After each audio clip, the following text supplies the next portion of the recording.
de hablar,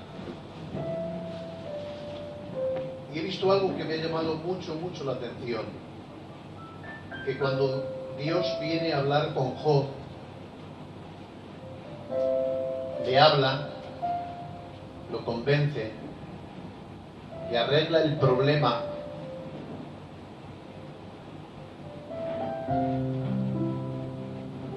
A veces es más importante el problema psíquico que el físico. Si yo hubiera ido donde Job, lo primero que le hubiera arreglado era el físico. Pero Dios vino y le arregló el psíquico. Y yo le pregunté a Dios, ya que has venido, ¿por qué no le arreglas las dos cosas?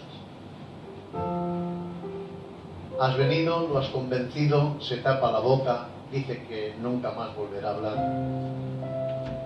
Me parece maravilloso.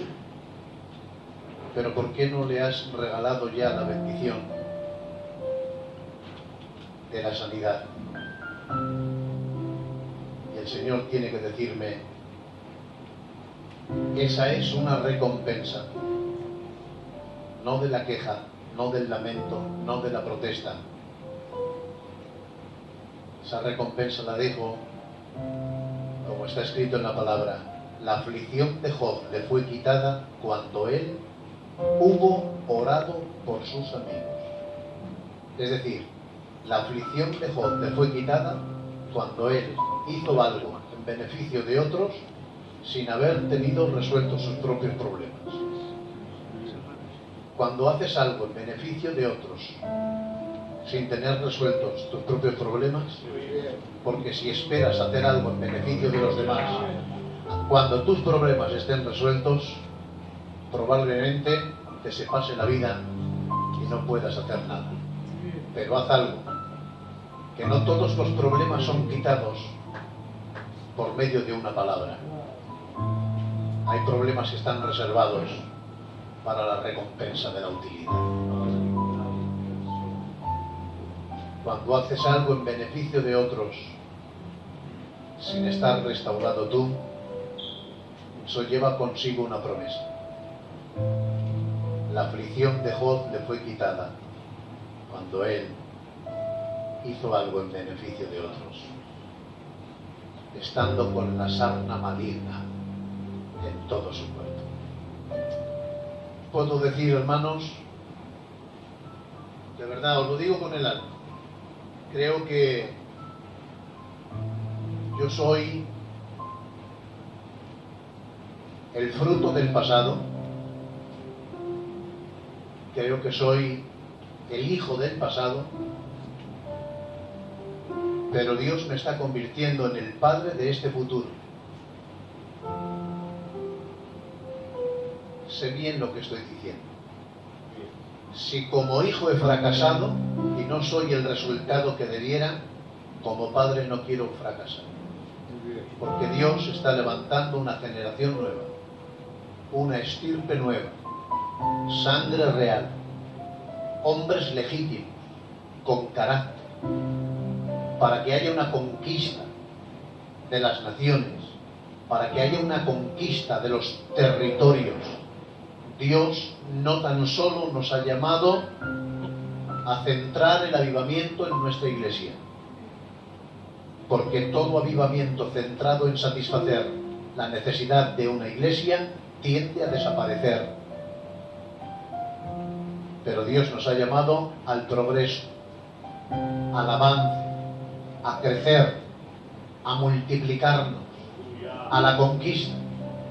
Por lo tanto, creo que la tarea nuestra no es aburrida, ni es mediocre, ni es pequeña. Es algo tan extraordinario que tengo que decir, esta generación que viene, ya simplemente ver las espigas, tenemos que decir, viene una cosecha mayor que la que hubo años atrás. Nosotros somos, pues eso, el fruto, somos el trigo que se ha recogido, pero aunque no haya sido de mucha calidad, os tengo que decir, este trigo se está sembrando, está cayendo a la tierra, está muriendo. Yo llevo sirviendo a Dios desde que tenía 9 años, 10, cantando al Señor. Tengo 52 años. Se me han pasado estos 42, de 52, sirviéndole. Si volvería a nacer, volvería a dedicarme para Él. Os puedo decir de corazón y de verdad, quiero comenzar este retiro hablándoos de ser útiles. Esto me ha dicho Dios que os hablara. Útil. Fuera los complejos. Hubo un hombre llamado Pedareto, que era de Esparta, de los espartanos, y se le consideraba uno de los hombres más preparados de todo Esparta. Esto es historia, es verídico. Y a este hombre lo tenían seleccionado su pueblo como prácticamente lo mejor que había. A la hora de una elección de los 300 hombres de Esparta, no es leyenda, es real, Pedareto quedó a un lado, aislado, y él no salió como primordial para ser uno de los hombres que gobernase Esparta. Y cuando fue uno de ellos a decirle: qué extraño que no te hayan elegido a ti para gobernar, siendo uno de los hombres más influyentes de todo nuestro pueblo. Y él respondió y dijo: yo me alegro que haya 300 hombres más capacitados que yo. Si no valgo para gobernar, de seguro que sí voy a valer para pelear y para defender a mi nación. Bendita la persona que busque la utilidad no en lo que él quiere, sino en lo que Dios ha diseñado para ti. Ahora, ¿cómo Dios nos hace útiles? ¿Cómo Dios nos hace útiles? Bueno, ¿y qué nos hablas? ¿Qué nos vas a hablar ahora de utilidad si estamos con muchos problemas? Mirad, José Monje Cruz, llamado Camarón, cantaba: ven y siéntate a mi vera y cuéntame a mí tus penas, que cuando escuches las mías verás cómo te consuelan. Eso cantaba él. Si hoy nos pusiéramos a contar penas, no sé quién ganaría de ello, pero sí sé, muy seguro, de que estamos más necesitados de lo que aparentamos y que estamos aquí sentados esperando una palabra de Dios. Y sé que Dios os ha puesto en el corazón de invitarme, lo sé, que no me habéis llamado como un gran predicador, porque no lo soy, hubierais invitado a otra persona. Pero sí sé que me habéis llamado, porque sabéis que lo que hablo lo hablo con el corazón. Y aquí he venido.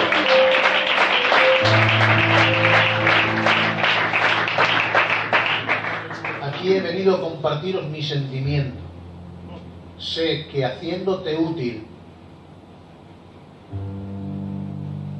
te voy a hacer que caigan muchos de tus problemas morales, psíquicos y personales. Creo que entrar en la utilidad es algo tan glorioso que el Señor, para venir a Él, no exige nada. Venid a mí todos, dice el Señor, los que estáis trabajados y cargados, y yo os haré descansar. Todos. Después pone una pequeña exigencia. Tiene que decir: y el que quiera venir en pos de mí, exigencia, niéguese a sí mismo, tome su cruz y sígame. Pero cuando Él tiene que hacer la selección e invitarte a colaborar con Él en el yugo del Señor, tiene que decir: llevad mi yugo.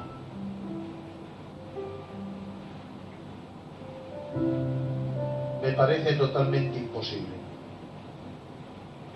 que Dios comparta la gloria de su carga con simples humanos. Teniendo Él toda la fuerza, Él comparte su yugo y te permite enyugarte con Él. Porque Dios sabe que quien lleva el yugo haya un descanso que los demás no tienen. Haya un descanso que los demás no tienen. Llevad mi yugo y hallaréis descanso para vuestras almas.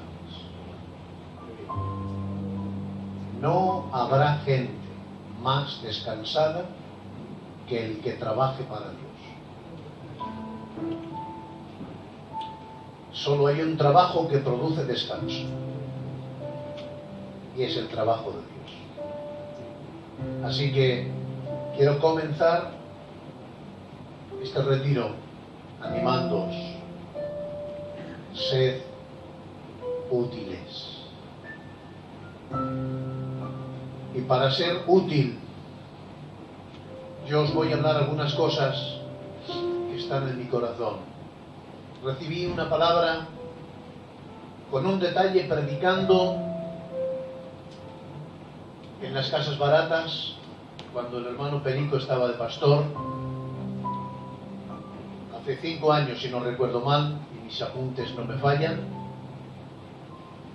Hace 5 años yo estaba predicando una palabra: los árboles buscan rey. Y cuando los árboles están obcecados en buscar rey, aun a la zarza la hacen reina. Pero bueno, lo vamos a dejar ahí para no meter la pata. Yo estaba predicando este mensaje y hubo un detalle que jamás había pensado. Este detalle es acerca de Abraham. En unos minutos os lo diré. Dice la palabra que Abraham tomó todo el sacrificio, los animales, las aves, y dice textualmente la palabra del Señor en el libro de Génesis, capítulo 15, versículo 10. Dice: y los tomó y los partió por la mitad. No hay sacrificio de olor grato a Jehová si antes no es partido.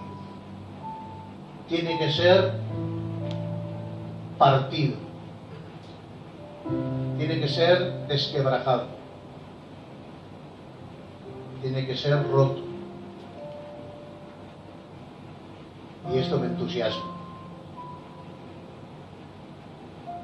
Porque Dios habita con el quebrantado.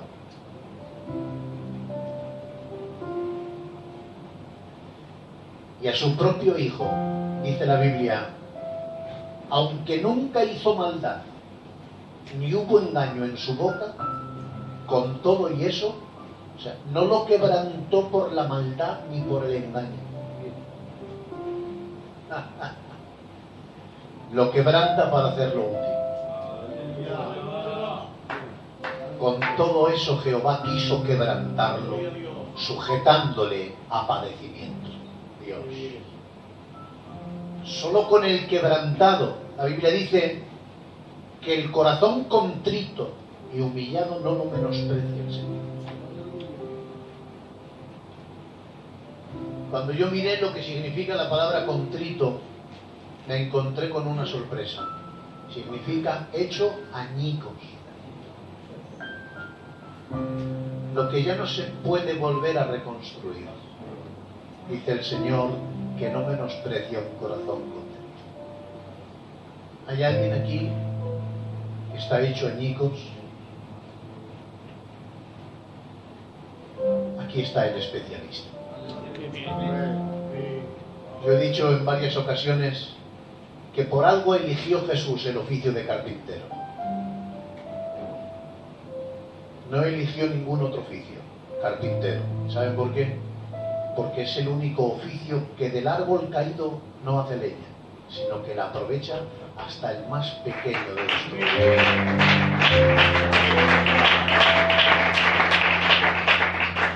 Es el carpintero por excelencia que del trozo más pequeño de madera es capaz de reutilizarlo para marqueterías de los muebles.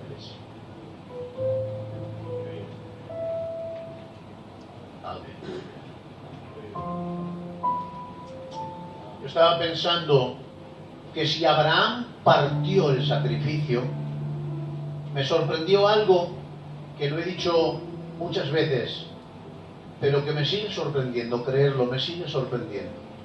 Dice la Biblia, tomando Jesús el pan, lo bendijo, lo partió y dio de comer a sus discípulos.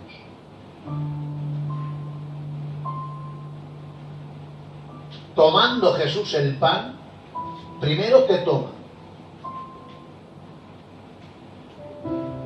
Te toma para bendecirte. Te bendice para partirte. Y te parte para compartirte. ¡Aleluya! Dios nunca compartirá nada que antes no haya sido partido. Y Dios nunca bendecirá nada que antes no haya sido tomado.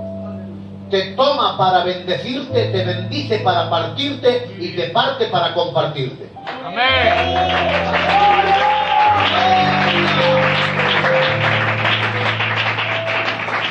Tomando Jesús el pan, lo bendijo, lo partió y lo hizo útil.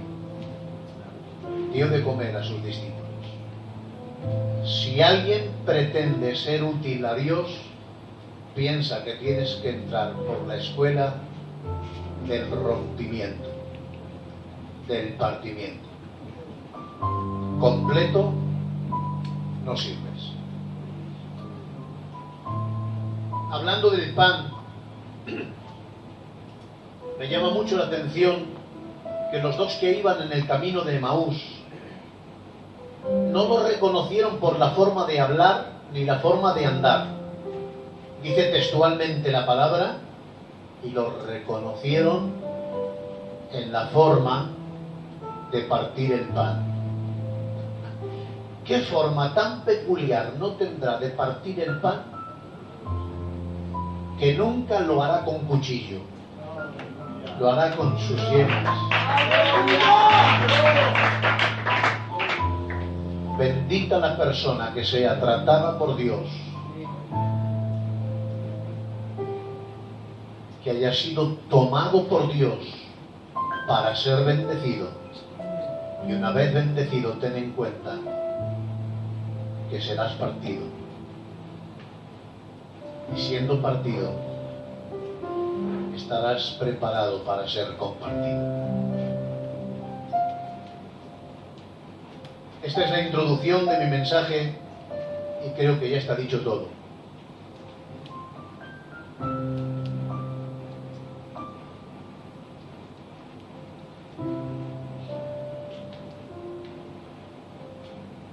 Cuando los árboles buscaban rey sobre sí, Jueces capítulo 9, dice la palabra que los árboles fueron donde el olivo y le dijeron, reina tú sobre nosotros. Y el olivo respondió, he de dejar mi aceite, con el cual en mí se honra a Dios y a los hombres, para ir a ser grande sobre los árboles. Fijaros bien en la palabra. El olivo no dice, no reinaré, solo hace una pregunta, ¿he de dejar mi aceite, que honra a Dios y a los hombres, para ir a ser grandes sobre los árboles? Le preguntan a la higuera y la higuera responde de la misma manera: he de dejar mi dulzura y mi buen fruto para ir a ser grande sobre los árboles.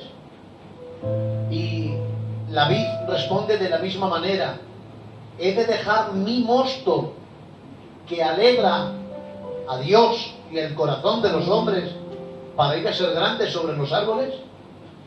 Lo que a mí me sorprende es por qué los árboles no les dicen: bueno, ¿y por qué vas a tener que dejar el aceite? ¿Y por qué vas a tener que dejar la confitura? ¿Y por qué vas a tener que dejar el mosto? No entiendo a los árboles, pero sí entiendo que cuando los árboles llaman al reinado, tienes que perder la esencia para ser grande. Dando olivas te permiten reinar, pero no dando aceite. Dando higos te permiten reinar, pero no confitura. Y dando uvas te permiten reinar, pero no mosto. Sin embargo, Dios es todo lo contrario, no te permite reinar a menos que vayan las olivas al Gesemaní, a la prensa. Y cuando ha sido estrujado y roto, no sé si sabéis que el grado del aceite crece cuando ha sido triturada la aceituna, triturada, incluyendo el hueso de dentro. Cuando es roto el hueso de dentro, lleva consigo una gota, que es la más ácida, pero la que incrementa el grado de potencia del aceite. Y cuando es triturado el hueso, entonces sale la esencia y se incrementa el sabor.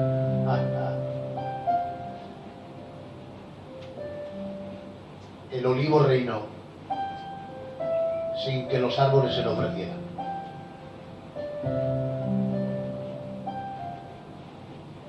David dijo: estoy como olivo verde en la casa del Señor. Y la vid reinó, y no por la oferta de los hombres, porque Jesucristo dijo: yo soy la vid verdadera. Y la higuera reinó.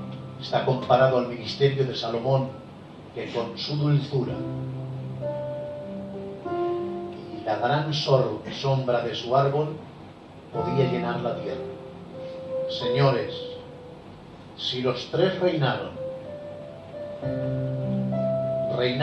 por el modelo de Dios, y el modelo de Dios no es reinar cuando hay olivas, ni cuando hay higos, ni cuando hay uvas, sino cuando hay aceite, cuando hay confitura y cuando hay mosto.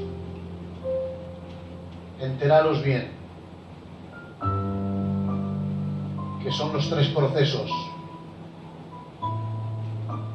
de la verdadera vida de utilidad.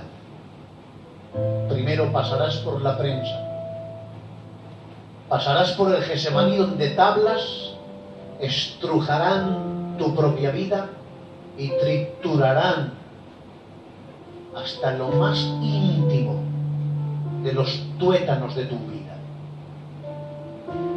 Tendrás que pasar por el fuego y el agua ardiendo para sacar la confitura, para que se rompa la confitura, para que los higos puedan romperse. Hay que meterlos en el agua, y con el fuego, el propio calor, les hace abrirse, y de ahí sale la confitura.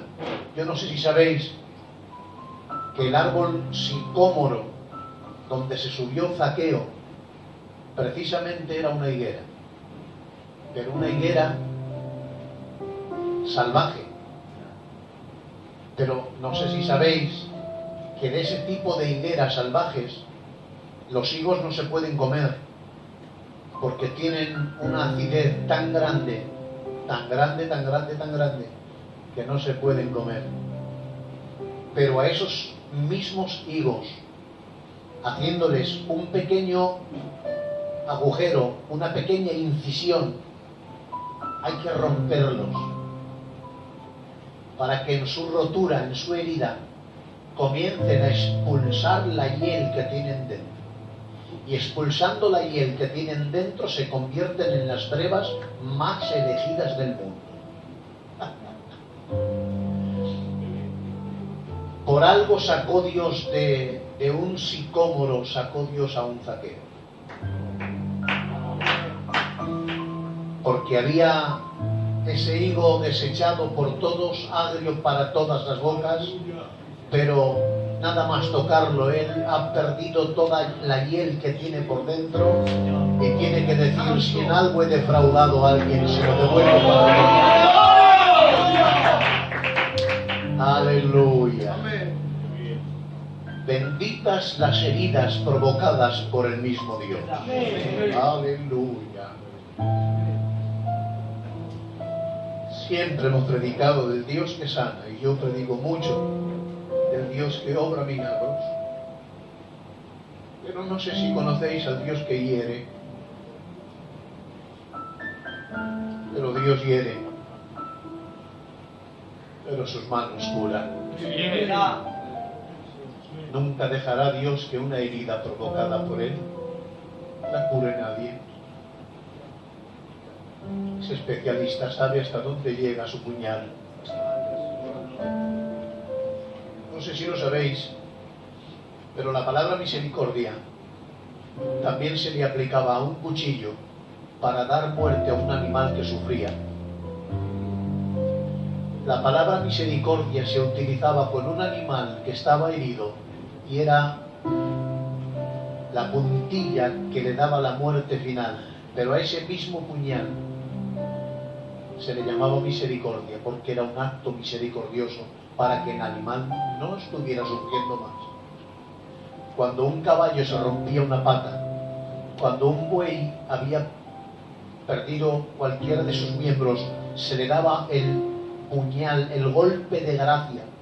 Ese golpe de gracia se le llama misericordia.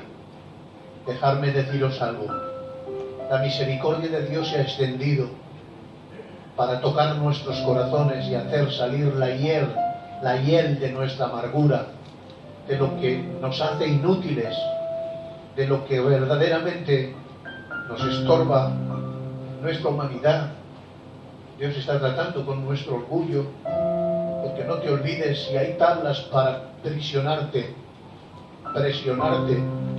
si hay fuego y agua caliente para desgajarte, sepas que para sacar el mosto de las uvas ya no hay tablas ni fuego.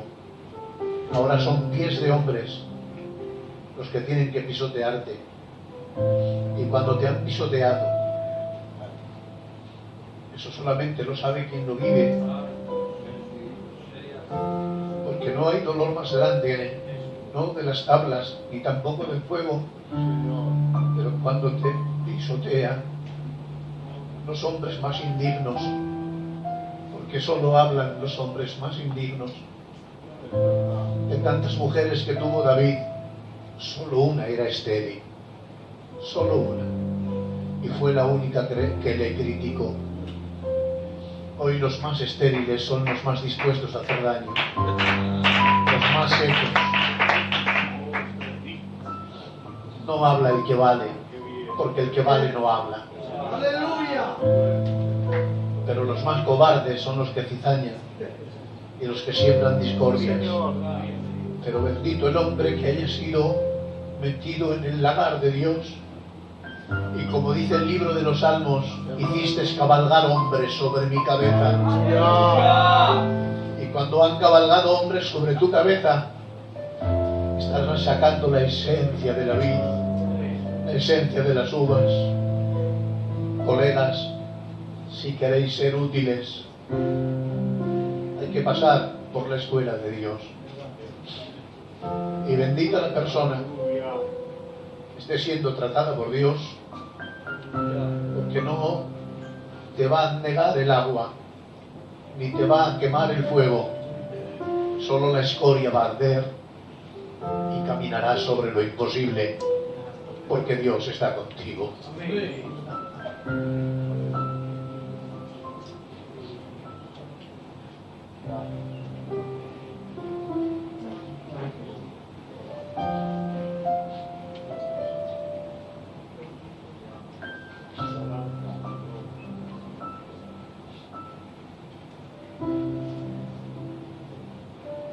Los tres productos destilados del olivo es el aceite, de la higuera son muchos, entre ellos las tortas de higo, y de la uva es el mosto. Creo que lo sabéis, que son las tres cosas que utiliza el samaritano, que utiliza el aceite, que utiliza el vino, que se utilizan las tortas de higo para sanar las llagas. Lo que sale de ahí, lo que sale de esos árboles, son los productos utilizados para la sanidad. Solamente las personas que han sido tratadas por el Señor van a ser útiles de verdad. Y yo, en esta bendita noche, quiero comenzar diciendo: ser útil. Nos ha llevado a pensar en dejarlo, en abandonar todo, porque pesa mucho la carga de la obra. Porque aunque el púlpito es aplaudido, especialmente cuando eres joven, especialmente cuando eres candidato, te aplauden, te reconocen, te besan, te admiran.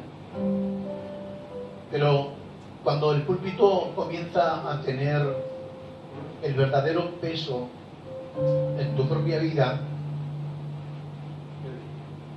las palabras ya no se hilvanan, ni somos capaces de reventar una palabra o un texto con el otro, aunque hay especialistas en hilvanar los textos.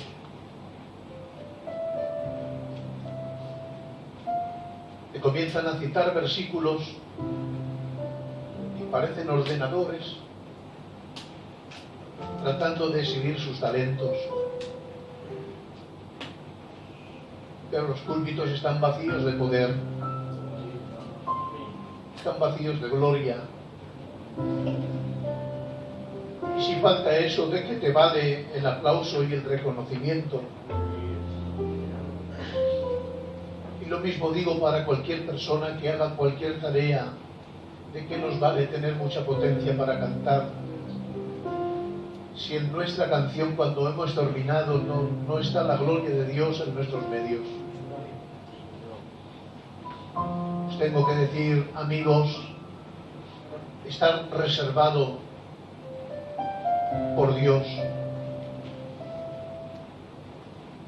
Yo lo tengo muy fresco en mi mente, aunque hace muchos años que Dios me lo dio, y es que José era capaz de interpretar sueños, aunque los suyos propios no estaban cumplidos.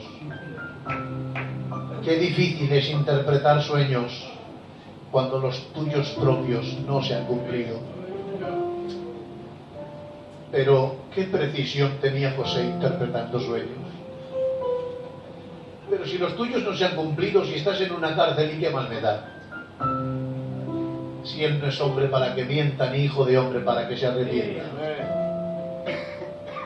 Si sé que la cárcel es el trampolín que me va a conducir, sin más preámbulos, de la cárcel salió para reinar, dice la palabra.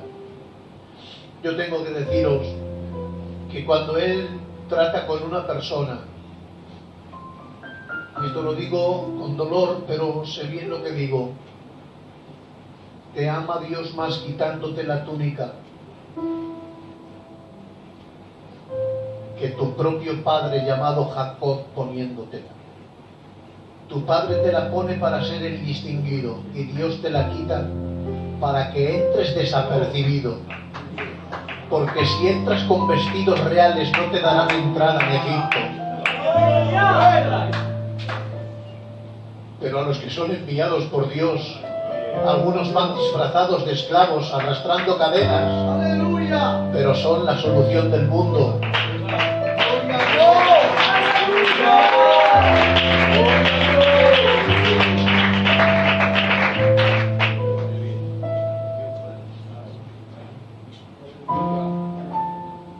No te puedo permitir entrar con la túnica.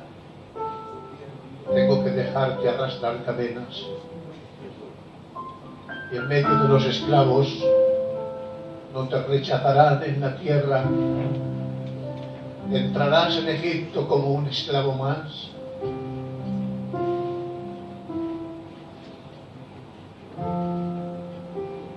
Si hoy vas vestido de esclavo y arrastras cadenas, es para que te se acostumbren las manos a llevar las cadenas de oro que próximamente vendrán. Y Dios te coronará, porque Él es el que corona de favores y de misericordias. Pero no te asombres si de la casa donde tanto te honraban te arrojan en la cisterna, porque hay suficientes hermanos dispuestos a quitarte la túnica que te distingue. Si tú no te la quitas a tiempo, hay suficientes manos dispuestas a quitártelas. Menos mal que mi Cristo está escrito en la palabra, y cuando Jesús supo que su Padre le había entregado en sus manos todas las cosas, cuando supo que su Padre le había entregado todas las cosas, dice la Biblia, entonces se despojó de su manto y tomando una toalla y un lebrillo, postrado de rodillas, comenzó a lavar los pies del traicionero. Cuando él supo que su Padre le había entregado todas las cosas, tomar esta palabra porque probablemente vamos a traerla a la memoria en este día o en estos 2 días.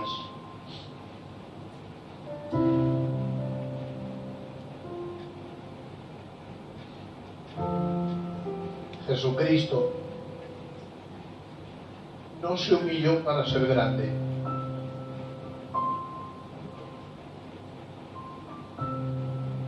Algunos han malinterpretado el texto que dice: el que quiera ser grande entre vosotros será vuestro servidor. Y algunos piensan que hay que ser primero el servidor para después ser el grande. Pero leerlo bien. No lo dice así la Biblia. Dice la Biblia: el que quiera ser grande, el mayor entre vosotros, será vuestro servidor. O sea, el fin que le espera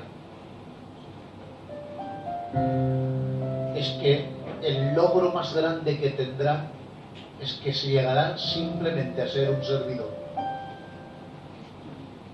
No es una promesa.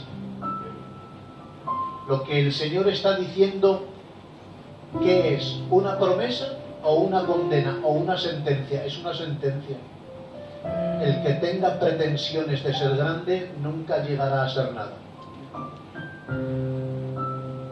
Por eso mi Cristo, cuando era grande, se despojó, pero se despojó porque ya era grande. Hay gente que se despoja porque realmente se humilla para ser ensalzado, pero mi Cristo no se humilla para ser ensalzado. Es el que es humilde de corazón, es el que le brota la humildad de dentro. Y las túnicas que le hacen distinguirse de los demás, se despoja de ellas y no se pone al nivel de ellos, sentándose a la mesa. Ya os lo he dicho en repetidas ocasiones, que hay 3 clases de siervo, y en estos días probablemente lo vais a oír. Se le llama el terapón, el diáconos y el doulos. Estos días os voy a hablar de la casa del pródigo, si Dios me lo permite y no hay problema. Quiero que sepáis que en la casa del pródigo hay siervos, jornaleros y criados. Jornaleros, criados y siervos. Recordadlo, jornaleros, criados y siervos. 3 clases de servidumbre. El jornalero es el que trabaja por la mañana y a la tarde espera la recompensa. El criado es el que simplemente está esperando que termine el mes para recibir su paga. Pero el siervo puede llegar a ser prohijado y tener el propio apellido de la casa. Por eso Abraham, hablando del Damasceno Eliezer, decía, este va a heredar. O sea, un siervo podía llegar a ser heredero. Es bonito. Pero es que la Biblia define y tiene que decir que hay 3 clases de siervos o de servidumbre. Y se le llama terapón, diáconos y doulos. Cuando se habla de terapón, se está hablando de un servidor que es el amo de llaves, el que distribuye el trabajo para todos.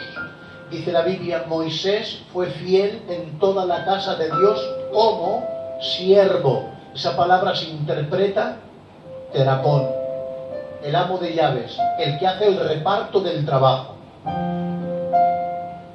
Pero hay un segundo tipo de siervo y es el diáconos. Diáconos es el que sirve la mesa de los señores. Y hay un tercer tipo de siervo, es el doulos, el que realiza las tareas más humildes de la casa. Jesús alcanzó el primer grado de servidumbre siendo terapón cuando dijo, id y predicad el Evangelio, y los envió de 2 en 2. Ahí estaba siendo el terapón que enviaba al trabajo. Pero mi Cristo, estando en la mesa, dijo, ¿quién es más grande, el que se sienta a la mesa o el que sirve? Y ellos dijeron, el que se sienta a la mesa. Y el Señor dijo, pues yo he venido como el diáconos, he venido para serviros. Está alcanzando el segundo grado de servidumbre, pero el tercer grado de servidumbre es el doulos. El doulos era el que realizaba las tareas más humildes de la casa. ¿Y saben cómo las realizó? Tomando una palangana, un lebrillo y una toalla, postrado de rodillas y lavando los pies a Judas. Y yo tengo que preguntarte, Señor, ¿cómo haces eso? No sé si habéis pensado, si lo habéis pensado en alguna ocasión, pero creerlo, pensarlo por un momento. Si yo te dijera a ti, hoy yo le dijera al Juanité, permíteme que te lave los pies. Dios es testigo de mis palabras. Lo haría con gusto, pero sé que sería una humillación para él, que no sé si sería capaz de sufrir esa humillación, porque yo nunca he consentido ni que mi propia mujer me lave los pies, me da vergüenza. De alguna manera es como humillarla, ¿te das cuenta? Y que se postre mi Cristo a lavar los pies a Judas. Que lo haga con Pedro, bueno, pero que se lo haga a Judas sabiendo que se va a marchar a entregarte, porque él lo sabe.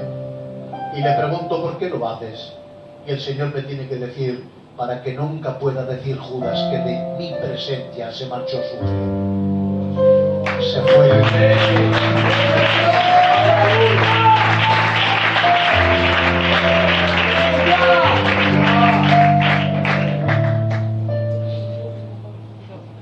No sé las ilusiones que tú tienes para servirle, pero yo te digo, como David se despidió de Salomón, le dijo, hijo mío, sírvele. pero sírvele con corazón perfecto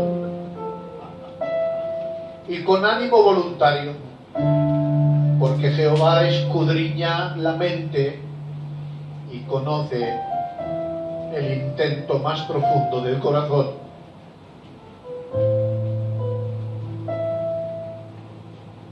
Sírvele, pero sírvele con el corazón perfecto. ¿Por qué dices eso, David? Miguel, a Dios no hay quien le engañe. ¿Y por qué lo dices, David?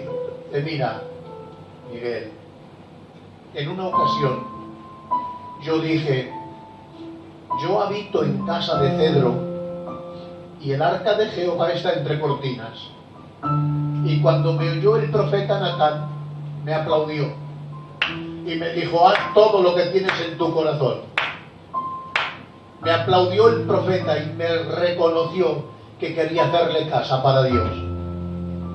Pero cuando realmente había algo en mis entrañas y en mi corazón que Dios tiene que descubrirlo, y cuando se va el profeta, yo tengo la aprobación del profeta, pero cuando está en el patio le vuelve a hablar Dios y le tiene que decir, date la vuelta y recuérdale a ese que yo le saqué de detrás del redil de las ovejas y que yo no he mandado a nadie que me haga casa, que él viva en la casa de cedro si quiere, pero que yo no le permito a él. Lo que tú has reconocido y has aplaudido, lo aplaudes tú, lo reconoces tú, lo admiras tú, pero yo no le doy mi aprobación. Hay personas que son aprobadas por los hombres, incluso por profetas, pero no tienen la aprobación de Dios porque no tienen el corazón real y auténtico. Hay personas que son como el hijo de David. Dice la Biblia que se postraban de rodillas delante de los que venían buscando juicio. Y aquel hombre decía estas palabras. Absalón decía, ¿quién me diera de estar yo en el lugar para poder juzgar y escucharos? Porque no hay quien juzgue en medio de Israel. Y dice la Biblia, y así Absalón robaba el corazón del pueblo. Pero subraya, por favor, subraya esa palabra. No dice, y así Absalón se ganaba el corazón del pueblo, no dice ganaba, dice robaba. Es que es ilegal robar. Y es que hay muchos ilegales robando el corazón, porque lo único que buscan son puestos y lugares. Basta ya de que robes corazones. Si realmente buscas algo, gánate el corazón de Dios. Quien le ha ganado a Él. Dios no busca servidores. Dios está buscando adoradores. No llores tanto porque te creas que Dios está buscando leñadores y segadores. Dios está buscando verdaderos adoradores, porque los que adoran sirven. Los que adoran sirven. Pero algunos de los que sirven no adoran. Por eso dice el Señor, si alguno me sirve, sígame. El Señor no dice, si alguno me sigue, sírvame. No. Subrayar esta palabra también, por favor. No dice el Señor, si alguno me sigue, sírvame. No. No lo dice. Tiene que decir el Señor, si alguno me sirve, sígame, porque se puede servir y dejar de seguir. Se puede servir y dejar de seguir, porque hay quien está sirviendo pero ha dejado de seguirle. Hay quien está en el trono como Saúl y está por 40 años y hace 40 años que está desechado por Dios. Se puede seguir estando en el trono pero sin tener la aprobación de Él, porque no es el lugar el que te da categoría, sino el cristianismo con el que tú vivas.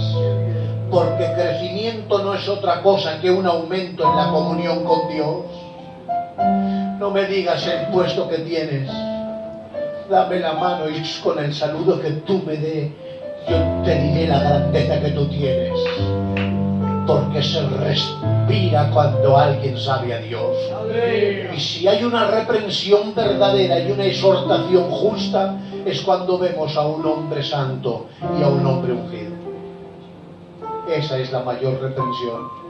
Hoy no son las amenazas, reprensiones. Hoy la mayor reprensión es ver a un hombre ungido. Y hoy tengo que deciros lo que yo le pregunté a David: ¿por qué dices que le sirva con corazón recto, con ánimo voluntario? Y tiene que decirme: mira, Miguel, un día dije yo, voy a traer el arca a Jerusalén. ¿Era bueno o era malo? Y yo le dije: era muy bueno. Y me dice David: yo también no creía eso. Y yo creía que aquello iba a traer, yo que sé, una administración nueva, iba a ser una bomba. Yo me estaba sirviendo, pero cuando quise traer el arca, ¿sabes lo que me encontré? Muerte en el camino. Muerte en el camino.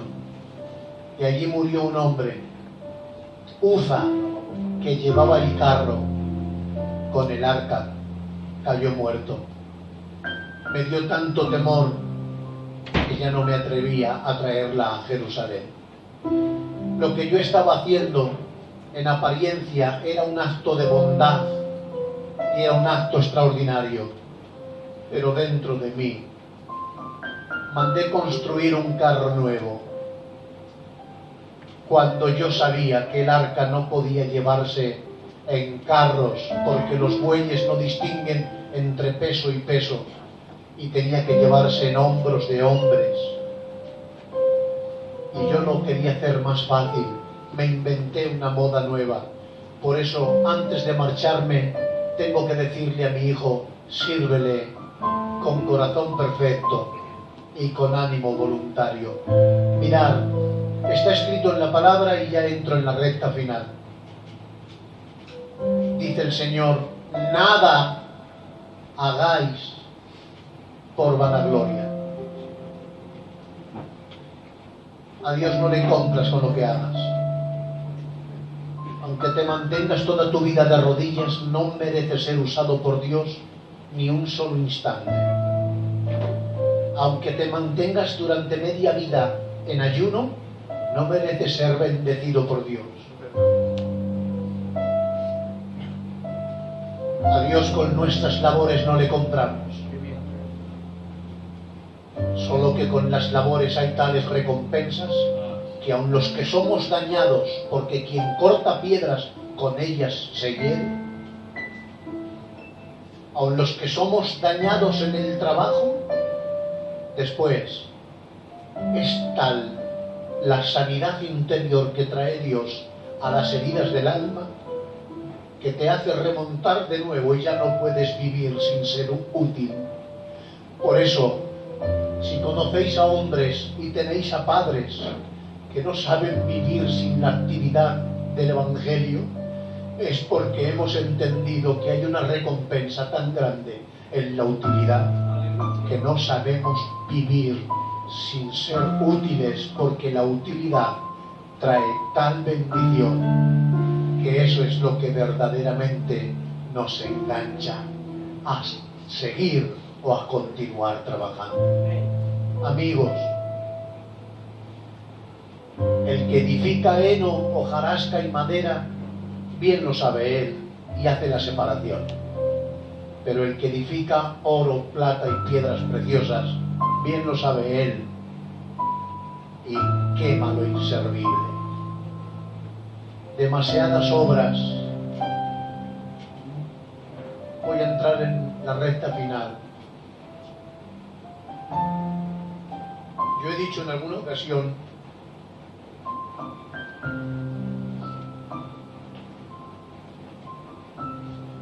tengo una satisfacción por un lado. Estoy completamente seguro de que en estos 30 años no he podido hacer nada más por Dios. Llevo 30 años sin regresar a mi casa, sirviendo a Dios. 30. Y tengo una satisfacción de no haber estado inutilizado nunca. He hecho mucho, pero me ha creado un gran reproche contra mí mismo. El gran reproche es que no es tanto la cantidad de lo que se haga. Podía haberlo hecho mucho mejor. No es tanto la cantidad de lo que hagas, sino lo que hagas, hazlo con corazón recto y con ánimo voluntario. Lo que hagas, no lo hagas para ser, hazlo porque eres. Esa es la gran diferencia. Si se nota, cuando alguien te regala una camisa, se nota la doble intención. El que compra su candidatura con 4 cenas, el que compra su candidatura y el que compra su lugar por la familia eminente que tiene. No son los puestos, no vayáis en busca de puestos. Hoy estoy hablando de algo más grande. Estoy hablando de ser útiles a Dios. Y creo que a muy pocos los ha llamado Dios al púlpito. Pero servir a Dios no es estar en un púlpito. Servir a Dios es servir a los demás. Eso está escrito en la palabra: por cuanto se lo hiciste a uno de mis pequeños, a mí me lo hiciste.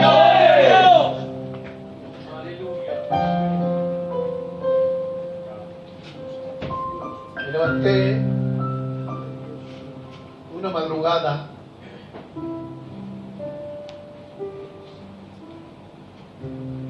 ¿Nos quedan unos minutos, Perico? ¿Sí? Levanté una madrugada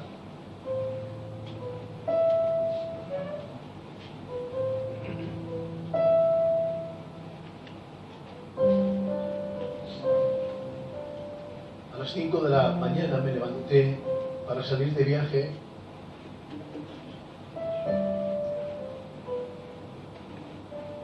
Me encontré a mi padre.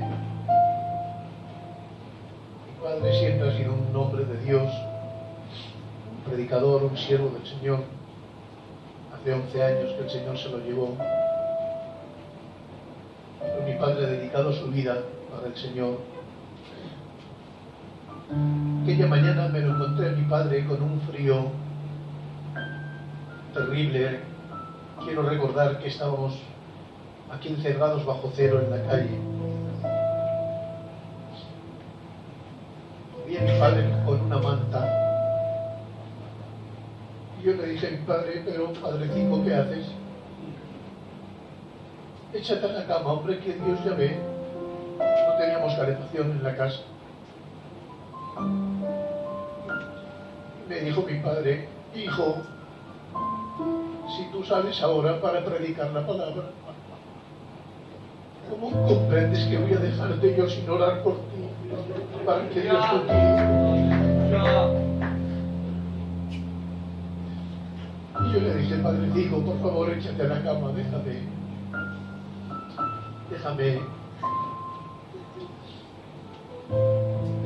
hijo, que así me siento útil, el Padre. Aunque yo no sepa predicar, el Padre, pero lo haces tú. Ya que lo haces tú, yo te respaldo y yo te ayudo.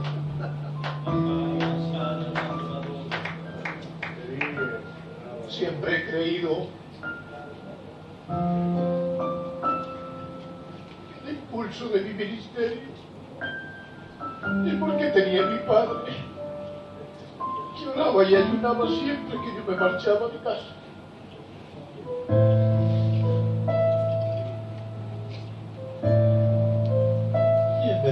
dijo, yo también quiero servirle.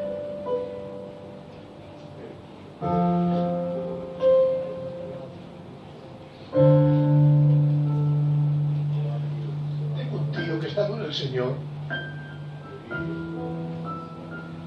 Le dieron la noticia a las 7 de la madrugada a él. Y le dijeron, le queda muy poquito tiempo. Yo fui el primero en llegar al hospital. Mis primos venían, toda la familia. Creíamos que a las 8 nos daban las noticias de las pruebas que le habían hecho a mi tío. Y se adelantó el médico a las 7:15 de la madrugada. Le daron la noticia a él. Tiene un tumor extendido y le queda muy poco tiempo de vida.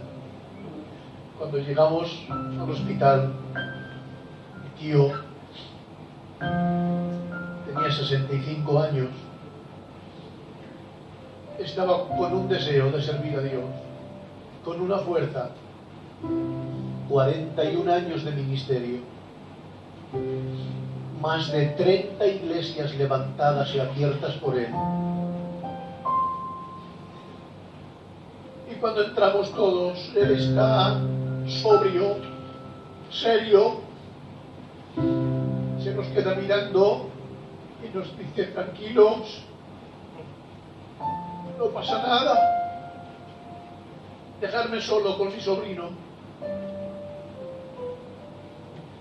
Se queda solo conmigo y se tira de rodillas y me dice, hijo,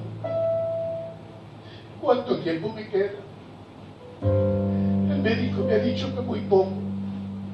¿Te puedes poner de rodillas conmigo, tío, y orar por mí, que me agregue Dios 2 años más para trabajar íntegramente para Dios?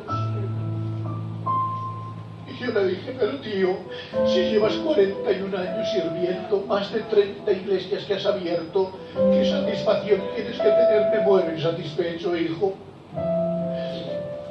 Con muchas lágrimas me dijo, tú sabes que has sido siempre mi confesor y mi amigo, y te he tenido como mi pastor. Ora por mí para que Dios me ayude. Mira, si Dios no me permite vivir, me agarró las manos y me dijo, sírvele, sírvele, olvídate de las antigüedades, olvídate de los negocios, no hay nada más hermoso en la vida como servirle. Amigos, les estoy hablando por experiencia y me gustaría compartir esta gloria con vosotros. Entrar en el mundo de la utilidad, porque ser útil a Dios no tiene precio. Tengo que terminar, pero no sin antes contaros esto, para terminar diciendo aquel detalle. Mira, me levanté otra mañana muy temprano y estaba mi padre tapado con una manta, llorando, y le digo, ¿qué te pasa, padrecito mío? ¿Qué te pasa? Dice, nada, hijo, nada. Digo, por favor, dime qué te pasa. ¿Por qué lloras así? Y me dice, ¿por qué me da vergüenza, hijo? ¿De qué te da vergüenza, padre? Dice, mira, el pájaro que tiene el vecino ha comenzado a cantar al Señor antes que yo. Se me veían las lágrimas, porque el pájaro había comenzado a cantar a Dios antes que él. Si no puedo consentir que un pequeño pájaro en una jaula que le cante antes a Dios que yo. Me voy donde mi mujer. Me dice mi mujer, estaba dormida. Estas palabras, francamente, creo que nunca han brotado, han salido de su boca. Yo vi una palabra de Dios para mí. Me dijo mi mujer, medio dormida, Miguel, ¿sabes una cosa? que no solamente te quiero, estoy enamorada de ti. Yo no pude responderla, pero tengo las palabras grabadas en el alma, porque me di la vuelta y salí llorando, porque dejaba mi casa y me iba de viaje unos cuantos días a predicar. Y cuando me miro en un espejo, oigo la voz del Señor que me dice: Miguel, tú me quieres, lo sé, pero ya no estás enamorado de mí. Y le dije: no me digas eso, no me digas eso, padrecito. Tú me quieres, pero ya no estás enamorado de mí. ¿Cuántos años hace que no pasas una noche a solas conmigo? Yo empecé a echar cuentas. Yo cuando tenía 12 años hasta los 15 años, de los 12 a los 15, yo dormía 4 noches por semana y 3 noches las pasaba en vela, leyendo y llorando.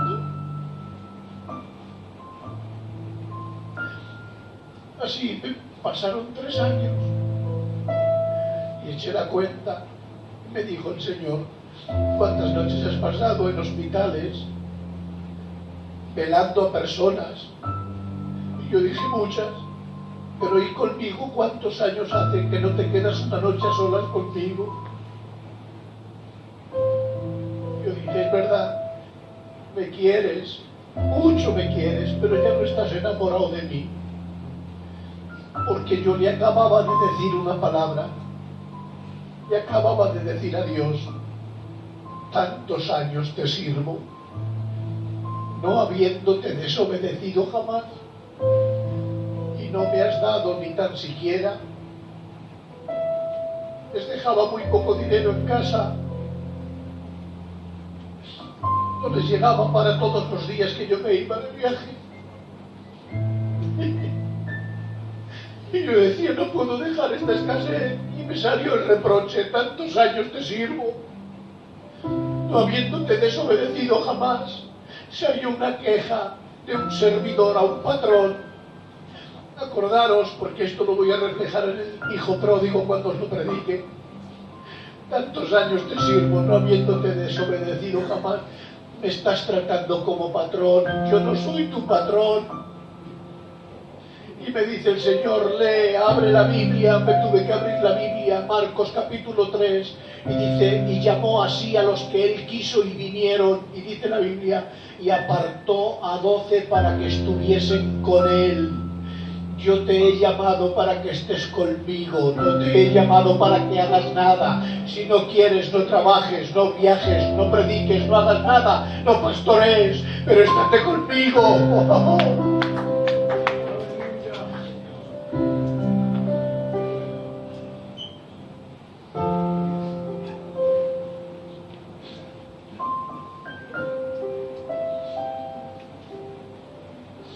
Mucho tiempo que no lloraba,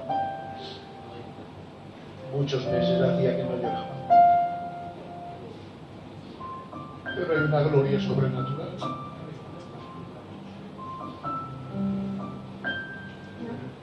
Estoy provocando a esta generación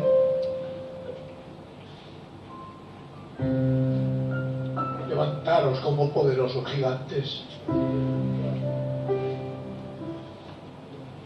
Ha llegado el momento del poder y no de la palabrería. Ha llegado el momento de la demostración del poder de Dios. Para dejar de ser una iglesia normal, contabilizada entre muchas denominaciones, y que comencemos a ser la iglesia del Dios viviente, columna y baluarte de la verdad. Jóvenes, amigos que me escucháis hoy, os tengo que decir la palabra que dije predicando en las casas baratas, cuando Abraham sacrificaba. La misma sangre que era de olor grato a Jehová era la misma sangre que atraía a las aves de rapiña. Se me rompió el concepto de mi vida cuando dije aquella palabra. La misma sangre que es de olor grato a Jehová es la misma sangre que atrae a las aves de rapiña, porque dice el pasaje de Génesis capítulo 15, dice, y venían las aves de rapiña a tratar de comerse el sacrificio, pero Abraham las ahuyentaba. Abraham ahuyentaba las aves de rapiña. Las aves de rapiña no vienen sobre los cuerpos vivos, vienen sobre los cuerpos muertos. Las aves de rapiña vienen cuando está el olor a sangre, pero escuchar bien esto, es la misma sangre de olor grato a Jehová. Cuando alguien está en el altar de Dios, es la persona más propensa a recibir ataques satánicos. No habrá persona más rodeada de demonios que la persona que está sobre el altar de Dios. Así que no temas. Si estás sobre el altar, la sangre que está siendo de olor grato es natural. Las aves de rapiña tratan de comerse el sacrificio. Tú ahuyéntalas, porque ciertamente estás siendo eficaz. Eres importante. Ahora sí, sobre el altar sí que importas, sí que vales. Porque las aves de rapiña, mientras estás vivo, no te atacan, pero sí te atacan cuando estás en el altar de la utilidad, en el altar del clamor. Hoy se va a levantar no tan solamente la sangre del sacrificio, sino el fuego que consume el holocausto, el humo que sube y asciende hacia los cielos. No teman, no tocarán tu casa. No teman, no tocarán tus hijos. No teman, no tocarán tu hogar.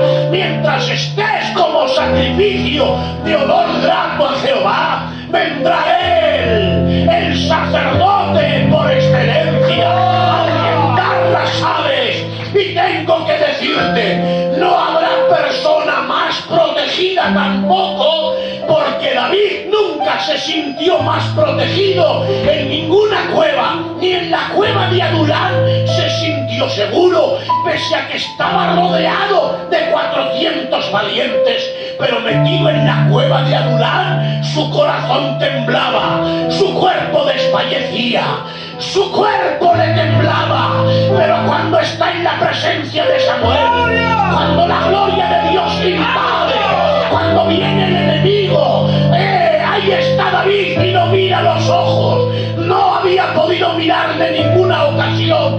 David no le podía mirar a Saúl a los ojos, no podía, porque le temía, porque le lanzaba la lanza, porque le tiraba la espada, siempre trataba de matarlo. Pero ahora, por primera vez, David no se va, no huye, no sale huyendo. Y yo le pregunto, ¿por qué no te vas, David, si viene tu enemigo? Y me tiene que decir, no hay lugar más seguro que la presencia que cambia el ambiente, la presencia que le hará profetizar a mi enemigo, porque aún a mi enemigo lo hará estar en paz conmigo, porque la presencia de Dios da protección.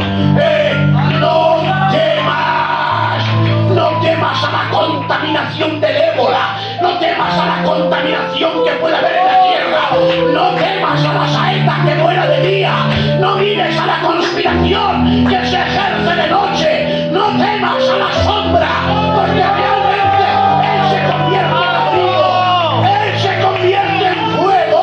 Cuando Él ve que tienes frío, se convierte en una nube para cubrirte del sol, y se convierte en un abrigo para taparte del frío. Él es la sombra del gran peñasco, bajo su cobertura estarás seguro.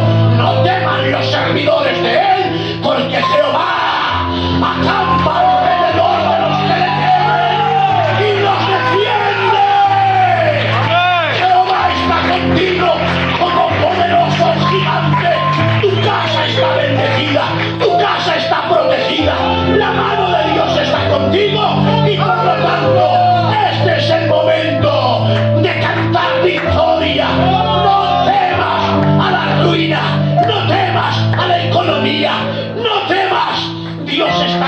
contigo y no te faltará de nada, no te faltará de nada. Si has sido privado de cabritos es porque no tienes la mentalidad de hijo, porque quien tiene la mentalidad de jornalero se priva de los derechos de hijo. Pero yo te digo, vive con la mentalidad de hijo. Ha llegado el momento de que Dios quiere que tú le sirvas, pero primeramente te toma para bendecirte, te bendice para partirte y te parte para compartirte.